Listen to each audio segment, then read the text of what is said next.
আসসালামু আলাইকুম এভরিওয়ান, আপনারা সবাই কেমন আছেন? আশা করি সবাই আল্লাহর রহমতে ভালো আছেন। আমিও আল্লাহর রহমতে ভালো আছি। আজকে আমি রান্না করব রুই মাছের ভুনা। এই জন্য আমি একটা রুই মাছ কেটে এখানে 4 পিস মাছ নিয়েছি। আর এখানে নিয়েছি 1 কাপের মতো পেঁয়াজ কুচি নিয়েছি, 4টা কাঁচামরিচ ফালি, একটা টমেটো কুচি এবং ধনিয়া পাতা কুচি। এখন আমি মাছগুলোকে মাখানোর জন্য দিয়ে দিচ্ছি সামান্য পরিমাণে লবণ এবং সামান্য পরিমাণে হলুদের গুঁড়া। লবণ এবং হলুদের গুঁড়া দিয়ে আমি মাছটাকে সুন্দরভাবে হাত দিয়ে মাখিয়ে নেব।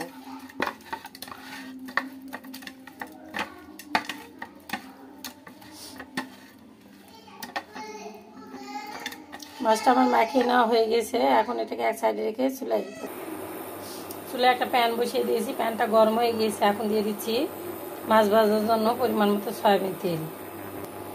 তেলটা আমার গরম হয়ে গিয়েছে। এখন দিয়ে দিচ্ছি মাখিয়ে রাখা মাছের পিসগুলো। মাছের পিসগুলো দেওয়া হয়ে গিয়েছে। এখন এটাকে আমি লাল লাল করে ভেজে নেব। মাছগুলো আমার প্রায় এক পাশ ভেজে নেওয়া হয়ে গিয়েছে। এখন এগুলোকে উল্টিয়ে নিচ্ছি।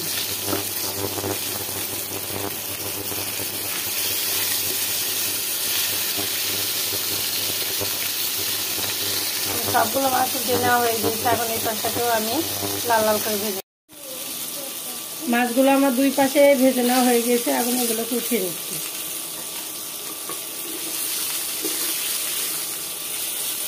এখন এই সবগুলো মাছ উঠিয়ে নিয়েছি। এখন এই মাছ ভাজা তেলের মধ্যে আরও কিছুটা তেল দিয়ে আমি দিয়ে দিচ্ছি আমার কুচি করে রাখা পেঁয়াজগুলো। পেঁয়াজগুলোকে আমি একটু হালকা করে ভেজে নেব। পেঁয়াজগুলো আমার নরম হয়ে এসেছে। এখন দিয়ে দিচ্ছি কাঁচামরিচের ফালিগুলো।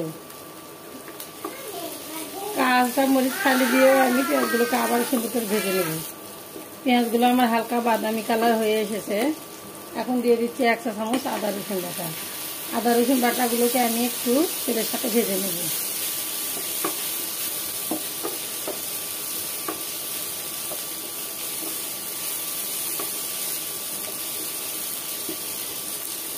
আদা রসুন বাটাগুলো তেলের সাথে ভেজে নেওয়া হয়ে গেছে। এ পর্যায়ে দিয়ে দিচ্ছি সামান্য পরিমাণে পানি, যাতে আমার মশলাগুলো পুড়ে না যায়। দিয়ে দিচ্ছি 1/2 চা চামচ মরিচের গুঁড়া, 1/2 চা চামচ হলুদের গুঁড়া, 1/2 চা চামচ ধনিয়ার গুঁড়া, 1/2 চা চামচ জিরার গুঁড়া এবং 1 চা চামচ লবণ। সবগুলো মশলা আমি নেড়ে ছেড়ে একটু মিক্স করে নেব। আমার মশলাগুলো নেড়ে ছেড়ে মিক্স করে নেওয়া হয়ে গিয়েছে। এরপরে আমি ঢাকনা দিয়ে দিচ্ছি কিছুক্ষণের জন্য। কিছুক্ষণ পরে ঢাকনাটা উঠিয়ে এখন আমি মশলাগুলোকে নেড়ে ছেড়ে কষিয়ে নেব।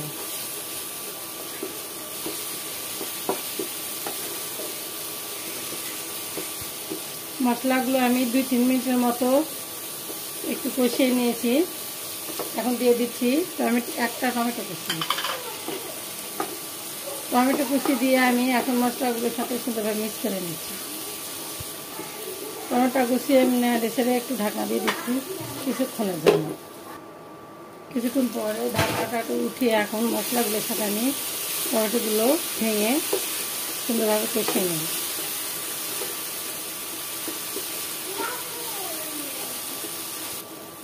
মশলাগুলো প্রায় আমি 4-5 মিনিট ধরে কষিয়ে নিয়েছি। আর মশলাগুলো পুরোপুরি কষানো হয়ে গিয়েছে। এরপরে দিয়ে দিচ্ছি ঝোলের জন্য পরিমাণ মতো পানি দিয়ে আমি মশলাগুলোকে একটু নেড়ে ছেড়ে ঢাকনা দিয়ে দিচ্ছি বলক ওঠা পর্যন্ত। পানি দেওয়ার পরে আমি কাঁচামরিচের খোসা এবং টমেটোর খোসাগুলো উঠিয়ে নিয়েছি। এখন আমার ঝোলের বলক চলে এসেছে। এখন দিয়ে দিচ্ছি আমি ভাজা মাছের পিসগুলো।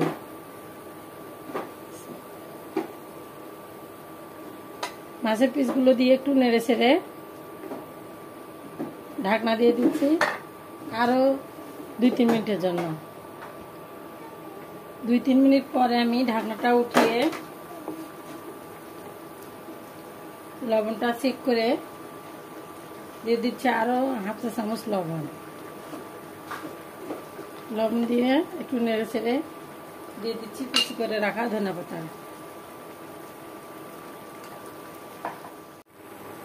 ধনিয়া পাতার কুচি দিয়ে একটু নেড়ে ছেড়ে